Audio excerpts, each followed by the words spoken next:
В эфире информационно-аналитическая программа «События недели» в студии Белла Кварчия. Здравствуйте. На этой неделе в Кабинете министров республики заявили о возможных трудностях с выплатой заработных плат работникам бюджетной сферы.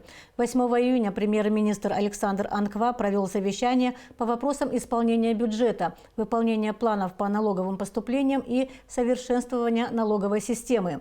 В работе совещания приняли участие первый вице-премьер Беслан Джопуа, вице-премьер-министр финансов Владимир Делба, вице-премьер-министр экономики Кристина Азган, министр по налогам и сборам Даур Курмазия, который отчитался о результатах работы ведомства за май и по итогам 5 месяцев 2020 года. Согласно отчету, за названные периоды поступления от налоговых платежей оказались в рамках положительных показателей, но цифры ожидаемых поступлений от налогов в будущем продемонстрировали значительный спад. Участники совещания констатировали, что в связи с этим можно прогнозировать проблемы с выплатой заработной платы работникам бюджетной сферы. Какова общая ситуация с налоговыми поступлениями? Как повлиял экономический кризис на собираемость налогов и пополнение бюджета? Каковы прогнозы на предстоящий период? Об этом мы побеседуем с гостем студии немного позже, а сейчас о главных событиях недели. Ирина Аршба с основными новостями последних 7 дней.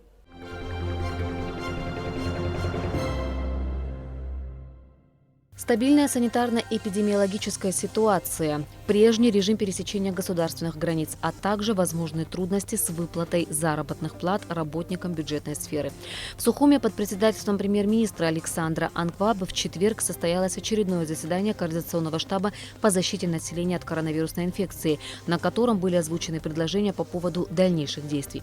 По итогам совещания было решено, что с 15 июня продуктовые, сельскохозяйственные и вещевые рынки в городе Сухум и районах будут работать не 3 дня в неделю, как было определено ранее, а ежедневно с соблюдением санитарных норм.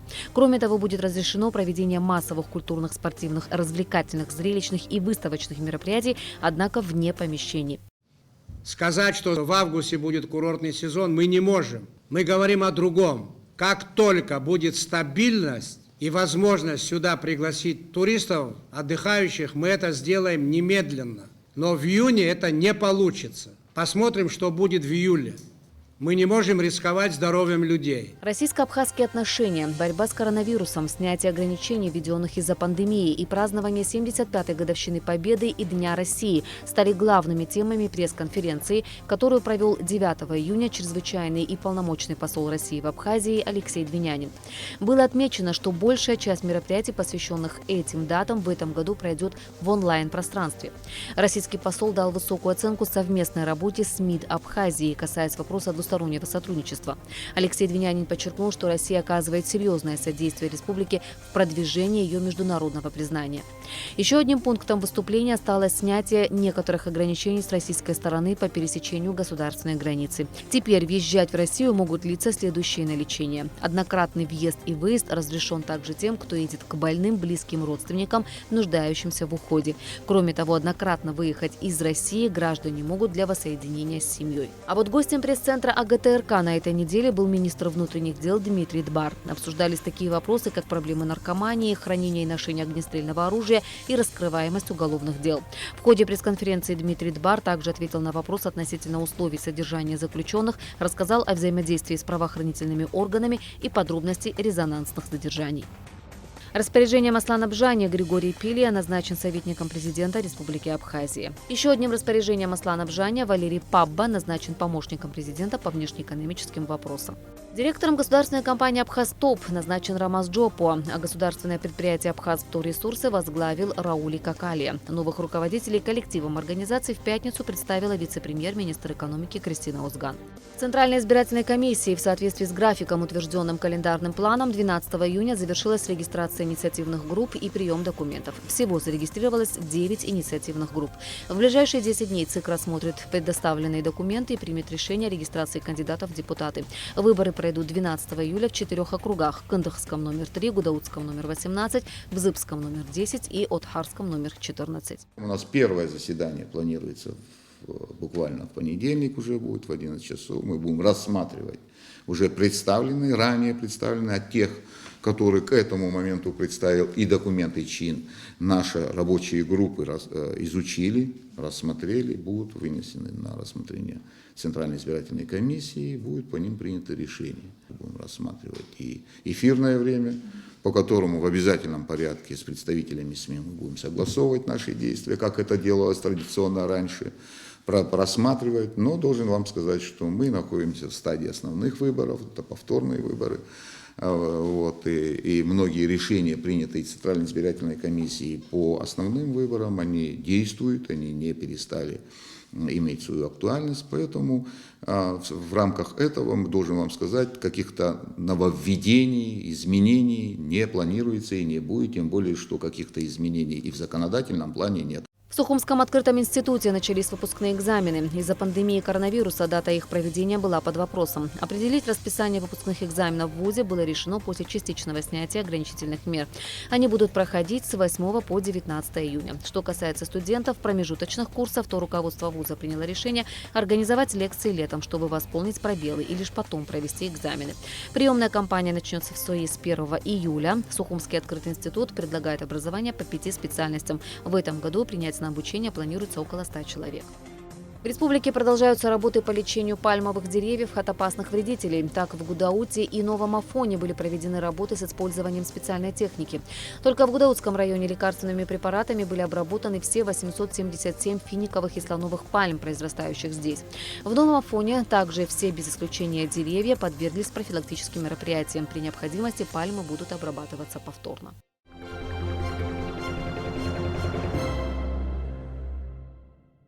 Экономика Абхазии переживает непростые времена. Кризис обуславливается не только вынужденными ограничительными мерами, которые сейчас в большинстве своем уже сняты, но и кризисом на мировых рынках. Кроме того, по-прежнему остается закрытой граница с Россией во избежание обострения эпидемиологической ситуации в стране. В этих условиях предприниматели не могут осуществлять свою деятельность в полной мере, что в свою очередь отражается на собираемости налогов. В проблеме разбиралась Амелия Бисмарк. Последние месяцы люди в Абхазии находились в ожидании серьезного финансового кризиса. Время пролетело незаметно, и тревожные прогнозы стали реальностью. На заседании Координационного штаба по борьбе с распространением инфекции 11 июня премьер-министр Абхазии сообщил о возможных сложностях с выплатами заработной платы бюджетникам. Да, бюджет за 5 месяцев выполнил на достаточно весомую цифру, сумму, в процентах это 97-98% плановые показатели по налоговым поступлениям и так далее. Но это не означает, что в июне будет точно так же. В июне все будет гораздо хуже. У нас есть серьезные опасения, что мы не сможем большому числу работников бюджетной сферы выплатить заработную плату, в том числе и в этом месяце, и в следующем месяце. Это реальность, потому что запреты, остановка экономической деятельности, все это нанесло серьезный ущерб нашим гражданам и бюджету страны, и республиканскому, и консолидированному. Озвученные Александром Анкваб цифры относительно собираемости налогов в республике касаются лишь первого квартала текущего года, и они действительно не выглядят критично. Однако здесь важно отметить, что указанные средства должны были быть собраны с налогоплательщиков еще в апреле месяце, когда финансовая ситуация не была настолько сложной, и у предпринимателей еще имелись резервы. По причине карантина сроки сдачи налогов передвинулись с апреля на май. Отсюда становится понятно, что приведенная цифра в 97% образовалась за счет собранных задолженностей. Налог на прибыль по республике выполнен на 119%, подоходный налог на 101%, курортный сбор на 18%, спецналог на 64%, патент на 68%, налог на имущество выполнен на 79%, НДС тоже также на 79% выполнен, акциз на 35%, плата за землю на 92%. В принципе, нам совсем чуть-чуть не хватило до выполнения плана. Новые же показатели собираемости будут отражать реальную экономическую ситуацию в соответствии с настоящим временем. Согласно прогнозам специалистов, уже в этом месяце приведенные выше показатели уменьшатся в 2 раза, что будет свидетельствовать о серьезных недоимках. Сейчас то, что мы получили налоги, это по итогам первого квартала в основном. А по итогам карантина, конечно, мы недополучим, потому что у нас не начисляется патент вообще, не начисляется спецналог. И многие организации и индивидуальные предприниматели не осуществляли деятельность, и, соответственно, у них не будет тех налогов, на которые мы изначально рассчитывали в начале года. По словам председателя Ассоциации предпринимателей Абхазии Вячеслава Библая, основная проблема бизнеса сегодня заключается в неплатежеспособности клиентов. Отсюда и вытекают сложности с оплатой налогов. Мы все надеемся на то, что все-таки какой-то, хоть короткий, но туристический поток будет в республике. То есть это будет вот как глоток свежего воздуха, какая-то небольшая, но часть денег заедет, и у людей появится какая-то там возможность что-то покупать. В пятницу, 12 июня, в кабинете министров состоялось расширенное совещание с предпринимателями. Представители бизнес-сообщества республики озвучили премьер-министру свои предложения по поводу налоговых послаблений. Вопрос пересмотра значений налога на добавленную стоимость был главной темой обсуждения на встрече. Практически рассказали о всех больных местах. Было принято решение, что в ближайшее время, в короткие сроки, предпринимателям будет предложено там несколько вариантов решения этого вопроса. То есть там, либо снижение ставки, либо это будет какая-то отсрочка, либо это будет, уплата этого НДС по факту реализации товаров. На самом деле, самое главное, что вчера произошло, это диалог между исполнительной властью и предпринимателями. Это очень важно. Решить проблему с НДС путем его взимания после реализации товаров, а не как это происходит сейчас, прямо на границе, было бы достаточно целесообразно в условиях сложившейся в республике ситуации, считает и доктор экономических наук Заур Шалаша. Речь идет о том, чтобы они смогли сначала реализовать свой товар, который ввозят на территорию Республики Абхазия, после этого от вырученных продаж платить налоги. Они согласны с этим. Только у нас на границе уже уплачивают НДС до реализации товара. А сам товар на дороге, может быть, он и не продан, может быть испорчен и так далее. Убытки несут предприниматели. Также было бы резонно в срочном порядке рассмотреть законопроект о введении упрощенной системы налогообложения в стране, подчеркивает Заур Шалаша. Наше министерство по налогам и сборам, Министерство экономики и другие структуры разработали новый вид системы налогообложения по упрощенной системе.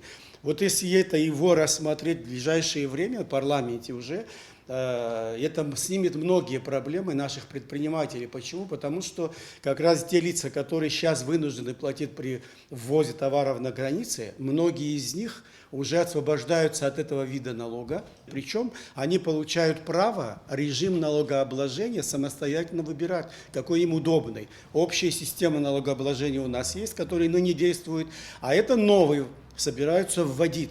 Если я его внимательно ознакомился, очень удобный и для расчетов, и для администрирования налоговыми органами. Я думаю, это многие проблемы снимут. В функции фискальных органов входят также проверки предпринимателей на ведение финансово-хозяйственной деятельности. Здесь также запланированы определенные послабления, но стоит отметить, что они коснутся лишь добросовестных предпринимателей. На сегодняшний день существует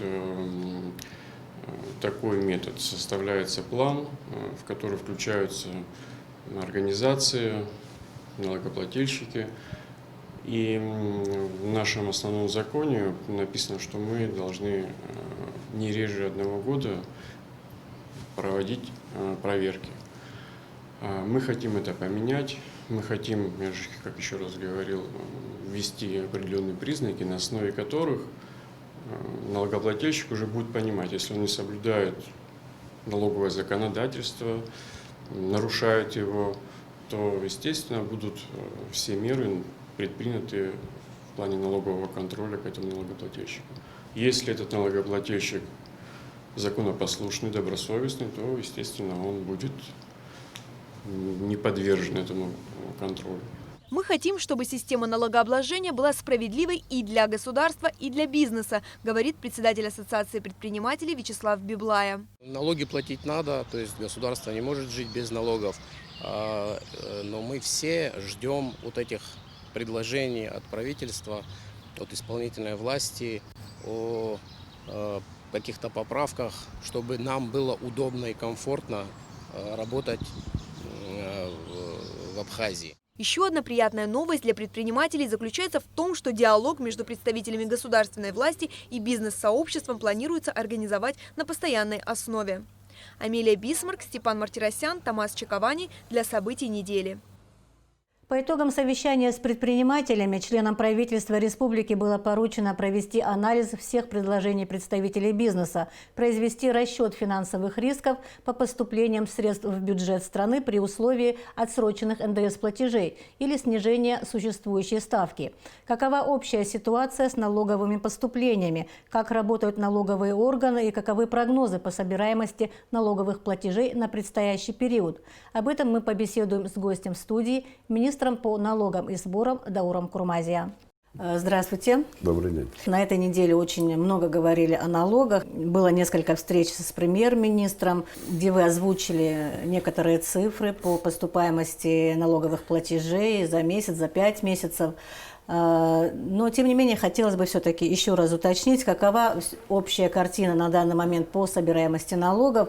По публикуемым сведениям, картина даже в кризис не такая плохая. Да, при плане налоговых платежей за 5 месяцев 871 миллионов, фактически поступило 850 миллионов, что составило 97,5% от выполнения. По сравнению с аналогичным периодом прошлого года достигнут положительный рост 103%. Об этом регулярно докладывалось о текущем выполнении платежей премьер-министру, и были публикации в средствах массовой информации. Да. По районам картина у нас наблюдалась следующая. По городу Сухум у нас динамика составила 108,5%, по Гагарскому району 98%, по Гудаутскому району 101%, по Сухумскому району 93%, по Гурышскому району 109%. И отрицательная динамика по Очимчирскому району 86%, и по Галскому району 89%, а по Творчалскому району 108%. Ну, прокомментирую некоторые из этих цифр, потому что вызовут, наверное, у наших телезрителей вопрос и интерес, почему у нас такая разница в некоторых районах. Почему у нас, допустим, рост в Гурышском и Творчалском районе, снижение показателей динамики по Очимчирскому району. По Очимчирскому району у нас отрицательная динамика вследствие снижения объема улова рыбоперерабатывающих организаций по сравнению с прошлым годом, там невыполнение квоты. По Галскому району существенно на показатели повлияла отмена спецналога и патента в период карантина апрель-май месяц. Указом президента было введено чрезвычайное положение, и декретом была введена отмена этих платежей для мелкого бизнеса, учитывая, что в Галском районе основную долю составляют именно плательщики этой системы, вот там и произошло выпадение. И по Сухумскому району на снижение повлияло ограничение деятельности одного крупного предприятия, зарегистрированного в Сухумском районе, и приостановившего свою деятельность ввиду введения ограничений. То есть, за исключением отдельных моментов, в целом наблюдается общая картина. За 5 месяцев общая картина положительной динамики по сравнению с прошлым годом. Откуда эти показатели? За счет чего обеспечено такое выполнение? Много разных версий слышим. Мы тоже, считаю необходимым сказать, что на выполнение этих показателей повлияло очень много факторов и субъективного, и объективного характера. В первую очередь это показатели итогов деятельности, финансово-хозяйственной деятельности наших предприятий за 2019 год. Хочу напомнить, что бухгалтерские балансы по итогам года сдаются уже в следующем году, и срок сдачи бухгалтерской отчетности по итогам года – это январь месяц до 30 января.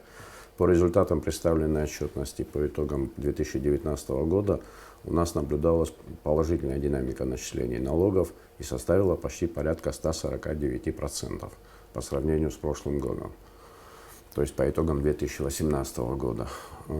За счет этих показателей был выполнен практически план по налогам за первый квартал текущего года.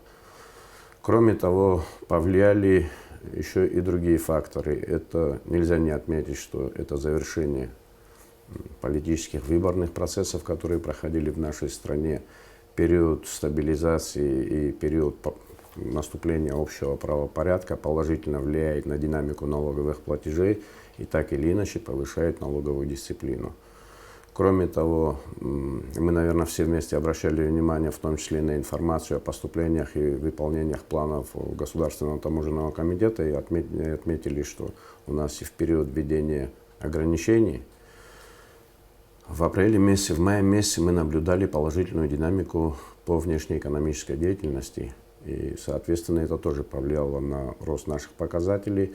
Ну, естественно, работа налоговых органов, организация работы, некоторые вопросы, которые долго готовились, да, тоже нашли свое отражение в этих результатах. За счет всего этого в совокупности был достигнут этот результат. Наверное, помнят, что мы докладывали отчет, и у нас было, скажем так, провальное поступление в апреле месяце. Минус 105 миллионов было у нас по итогам апреля месяца. Здесь надо еще отметить тот факт, что срок сдачи отчетности за первый квартал приходился на 15 апреля, но был введен карантин, и в связи с этим карантином были отсрочены все обязательства, в том числе и срок сдачи отчетности за первый квартал был перенесен на май месяц.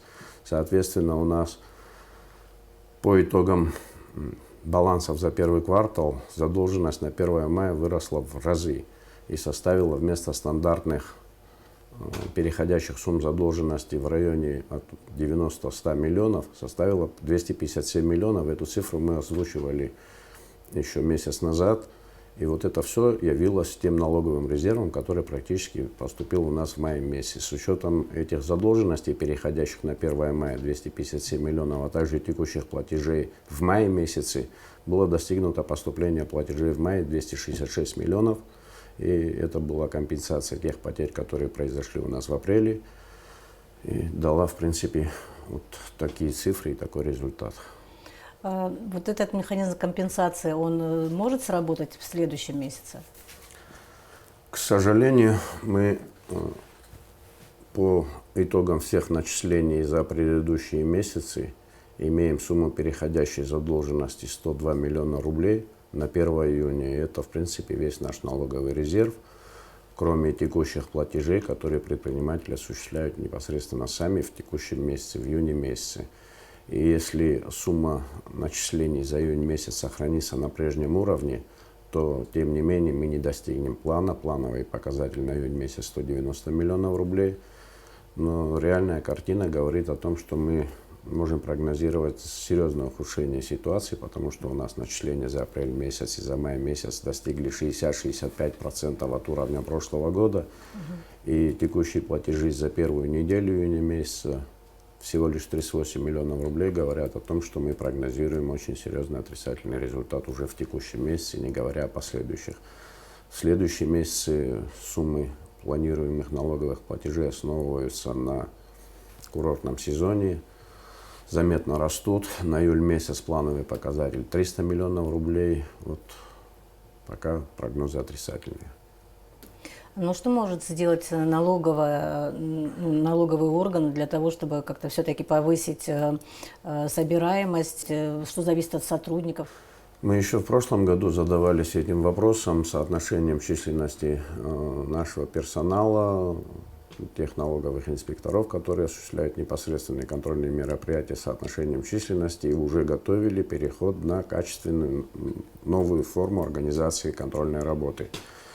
Поскольку всегда предполагается рост численности предпринимателей, и при этом ни в коем случае нельзя предполагать соответствующий рост работников контролирующих органов, то механизм контроля должен был быть пересмотрен. У нас закон требует обязательное проведение налоговых проверок не реже 1 раза в год. Это требование никогда не выполнялось, не выполняется, и выполняться, я считаю, что в будущем не сможет. Поэтому мы уже в начале года не планировали проведение ежегодных проверок, а результат, связанный с введением ограничений, это введение моратория на проведение плановых налоговых проверок. Работа построена на внеплановый характер.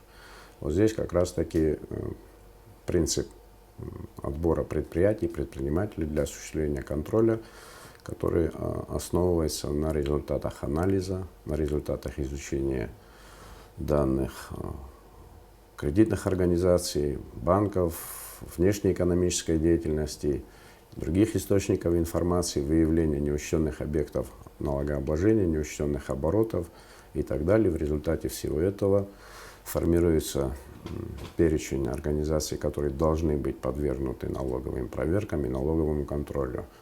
И, на мой взгляд, это даст гораздо больше, дает и даст гораздо больший эффект в части повышения налоговой дисциплины. Соответственно, это в будущем будет отражаться и на налоговых поступлениях тоже. А вообще сейчас применяются какие-то штрафные санкции против тех организаций, которые не платят налоги, блокируете ли счета нарушителей? И каковы могут быть последствия таких, скажем так, санкций? Не будет ли бизнес уходить в тень? Будет ли бизнес уходить в тень? И с чем связаны так называемые фразы, мы слышим их тоже, блокировки расчетных счетов. К сожалению, у нас некоторые предприниматели не осознавали того, что проводить операции и не платить налоги ни в коем случае нельзя. Поэтому при выявлении таких факторов, конечно, применяются все ограничительные меры, предусмотренные законодательством, в том числе приостановление расходных, я повторяюсь, исключительно расходных операций по расчетному счету. Эта мера применялась и будет применяться, но хочу отметить, что она применяется исключительно в отношении недобросовестных налогоплательщиков. То есть никому не придет в голову вводить ограничения на расчетные счета действующих предпринимателей, представляющих отчетность, уплачивающих налоги. Единственная проблема, которая у нас возникает, это задолженности, суммы текущих задолженностей и суммы задолженности уже с истекшим сроком погашения. Да, эта проблема реально существует. Могу сказать так, что на сегодняшний день мы максимально стараемся уйти от санкций и к возможности урегулирования порядка и сроков уплаты этих задолженностей. Активно ведется работа, она налажена в полном объеме в прошлом году. Подготовка материалов для передачи в службу судебных исполнителей и в последующем уже взаимодействие с правоохранительными органами в части непогашенных сумм. Фискальные органы передали в службу судебных исполнителей несколько дел. Вот что-нибудь по этим задолженностям поменялось? Кто-нибудь что-нибудь вернул? Или сейчас такая ситуация, что не спешат возвращать, и налоговые органы тоже ждут пока? Более 170 материалов было передано в начале года, и в дальнейшем работа продолжается на общую сумму задолженности 132 миллиона рублей. И эта сумма дальше растет. Работа проводится службой судебных исполнителей. Учитывая, что эта работа, в принципе, не так давно была организована в нашем взаимодействии, да, буквально вот предыдущий год в полном объеме эта работа начала осуществляться, были урегулированы нормативно-правовые вопросы, порядок организации работы. И нас радует, условно говоря, не те суммы погашения задолженности, а то количество предпринимателей, которые привлекаются к уплате долгов и происходит уплата. Да, мы понимаем, есть трудности, иногда невозможно в полном объеме быстро погасить долги, но начинается погашение, составляются графики погашения задолженностей, начинается частичное поэтапное погашение этих долгов. В чем положительный эффект? Положительный эффект заключается в том, что, во-первых, чувство справедливости добросовестных налогоплательщиков не ущемляется. Во-вторых, повышается налоговая дисциплина. И, в-третьих, действует один из главных принципов налоговой системы – принцип неотвратимости уплаты налогов. Поэтому я считаю, что даже если пока трудно озвучить крупные суммы, которые существенно повлияли бы на показатели в бюджете, то эта работа, на мой взгляд, носит положительный характер. В пятницу в кабинете министров обсуждали закон об НДС. Хотелось бы узнать вашу точку зрения на этот счет, потому что, кстати, там звучали мнения о том, что, возможно, как-то его видоизменить или отменить. Вот каково ваше мнение насчет этого, и как вы считаете, что следует делать с НДС, устранять его, убирать его, видоизменять его, или же оставить все как есть? Да, была такая встреча организована в кабинете министров, были приглашены предприниматели, осуществляющие основную долю платежей так называемого ввозного НДС, и, на мой взгляд, это очень хорошо. Была проведена рабочая встреча, и были обсуждались вопросы и проблемы предпринимателей. Причем вопросы и проблемы зачастую связаны были с техническими вопросами, которые возникают в работе предпринимателей.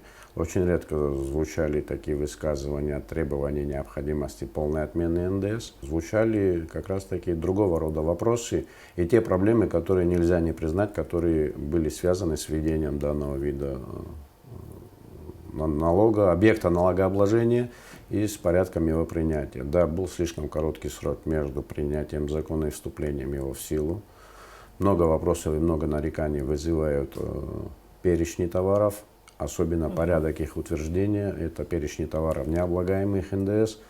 Имеет место недовольство в отношении принципа справедливости. Поэтому эти вопросы, конечно же, надо обсуждать. И прежде чем принимать какие-то конкретные решения, да, надо выслушать все стороны, надо проанализировать и только после этого принимать определенное решение. Если говорить о необходимости полной отмены налога на добавленную стоимость, то могу сказать следующее. В этом случае надо будет пересматривать всю модель налоговой системы и переходить на примеры, допустим, других стран. Это есть налоги с продаж, налоги с оборотов, прямые налоги с оборотов, хотя налог на добавленную стоимость тоже является оборотным налогом, но в отличие от налога с продаж он не носит каскадный эффект. Тут надо обязательно учитывать возможности администрирования. И скажу следующее: без внедрения контрольно-кассовой техники администрировать данные платежи будет крайне затруднительно. Поэтому мы готовили этот проект и готовы к дальнейшей реализации этого проекта. Надеюсь, что ограничения существующие будут сняты, и эта работа будет возобновлена. И кассовая техника с онлайн-передачей данных должна появиться у наших предпринимателей.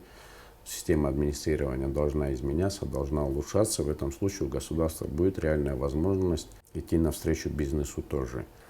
Работа с этим законом нужна, но помимо этого закона, на мой взгляд, эту работу с этим законом нужно обязательно совместить с работой над законом об упрощенной системе налогообложения. Об этом мы говорили в прошлом году, когда законопроект по изменениям закона об НДС возник.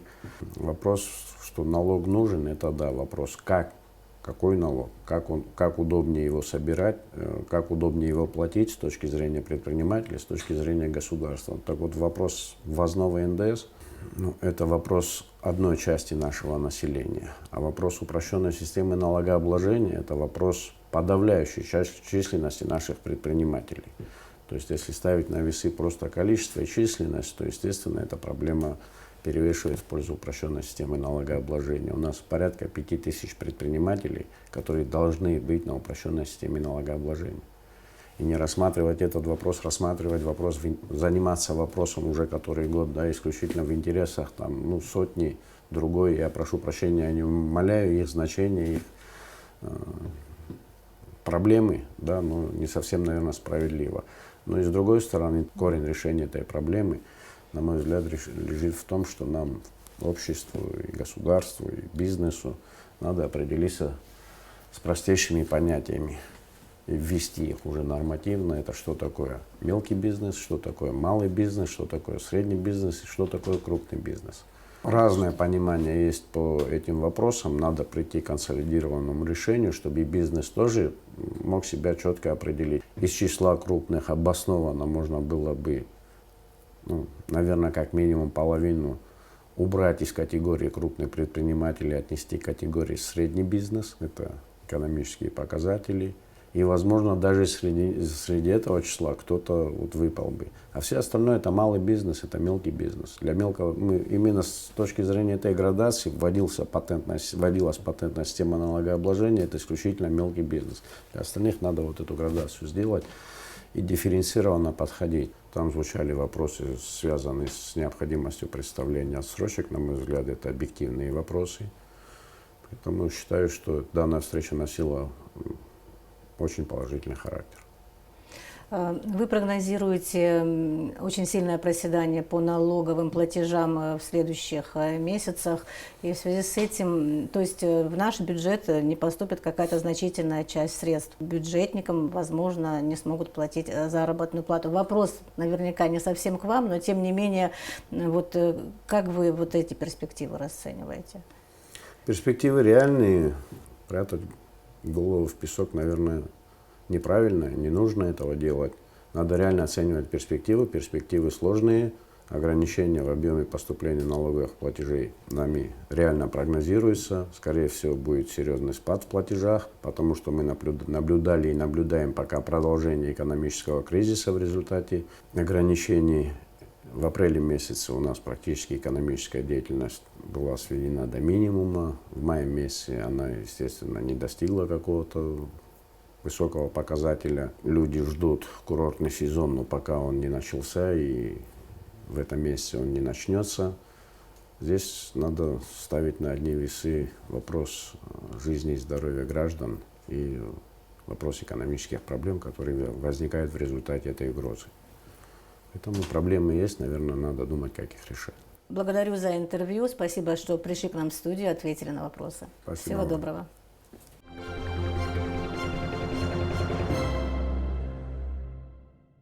Напомню, что гостем в нашей студии был министр по налогам и сборам Даур Курмазия, который оценил ситуацию с поступлением налоговых платежей в бюджет республики на ближайшие месяцы. Мы продолжаем эфир. Центральный военный госпиталь Министерства обороны Абхазии, расположенный в поселке Агудзыра, работает с 1995 года. В течение многих лет здесь ведется прием абхазских и российских военнослужащих и их семей, сотрудников силовых структур, а также гражданского населения республики.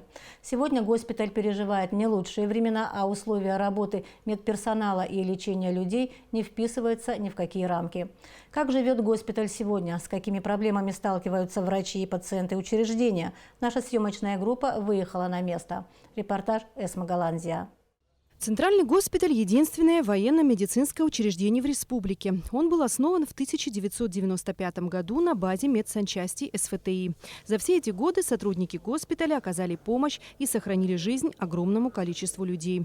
До 5000 пациентов в год проходят через руки врачей, работающих здесь.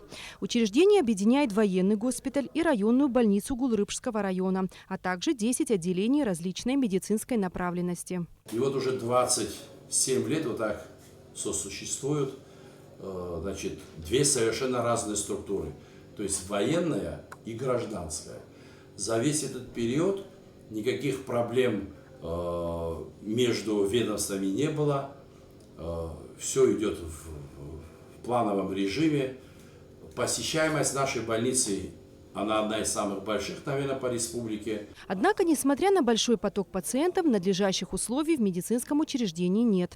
Невооруженным глазом заметны прогнившие трубы, оголенные провода и пятна плесени на стенах. Лифт в госпитале не работал никогда. На 3-й этаж травматологии пациенты вынуждены подниматься сами или с помощью медработников. Кроме того, в подвале здания постоянно скапливаются канализационные стоки, запах от которых ощущается даже в соседнем детском отделении. Полностью все здания, которые принадлежат сегодня Центральному военному госпиталю, находятся в аварийном состоянии. Вообще они не должны эксплуатироваться, они небезопасны ни для больных, ни для врачей. Полная антисанитария, потому что нет канализации, в районе нет централизованной канализации. В госпитале нет своей канализации. Тот ремонт вы сами потом увидите. Все, что было сделано, все было сделано своими силами, силами сотрудников и силами спонсоров. Оборудование, чем мы сегодня пользуемся, оно морально устарело. В основном оно все где-то 80-х годов. Рентгенологическое отделение госпиталя напоминает подвал, в котором хранятся практически музейные экспонаты. Из всех аппаратов работает один единственный. В соседней комнатке проявляют снимки. Все как в прошлом веке. Фиксаж, вода, еще вода.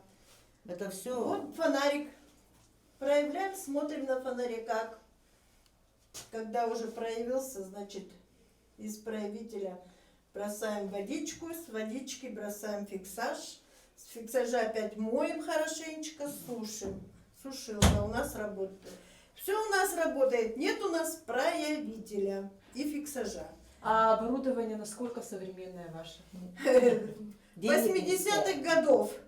Однако, несмотря на нехватку оборудования и другие сложности, в коллективе госпиталя работает немало молодых специалистов, среди которых хирурги, травматологи, терапевты. Что касается обеспечения госпиталя медикаментами, то, по словам Зураба Ачба, у военнослужащих и их семей проблем с лекарствами нет. По линии Министерства обороны абсолютно никаких проблем в плане медицинских препаратов для военнослужащих нет вообще. То есть в полном объеме каждый, военнослужащий от рядового до министра обороны получает одинаковую помощь, получает все необходимые препараты. У нас основная проблема – это гражданское население, ибо Министерством здравоохранения никогда нам не выделялось ничего. В отличие от других больниц Абхазии, ни оборудование, ни медпрепараты, ничего. Кроме единственного, что выделяет Министерство здравоохранения, это обезболивающие препараты и препараты для наркоза, и детские прививки. Все, больше ничего. По словам Зураба Ачба, работа в нынешних условиях небезопасна для пациентов, так как ограничивает диагностические и лечебные процессы. В связи со сложившейся ситуацией у коллектива Центрального военного госпиталя назрела необходимость обратиться к высшему руководству страны. С коллективом мы собирались, всем коллективом, от санитарки до начальника госпиталя. Был тут и главврач. Приняли решение обратиться. И есть такая возможность, я обращаюсь к господину президенту, обращаюсь к господину премьер-министру. Я вас убедительно прошу просто в ближайшее время посетить военный госпиталь и воочию самим все увидеть и убедиться, в каком плачевном состоянии мы находимся. Если этого не произойдет, мы оставляем право с собой просто закрыть госпиталь и не выходить на работу. Несмотря на такие ужасные условия работы, в данное время госпиталь продолжает прием пациентов. Гражданское население, обслуживаемое больницей, составляет около 25 тысяч человек. Эсма Голандзе, Степан Мартиросян, Абхазское телевидение. На этом наша программа подошла к концу. Я желаю вам всего доброго и до встречи на следующей неделе.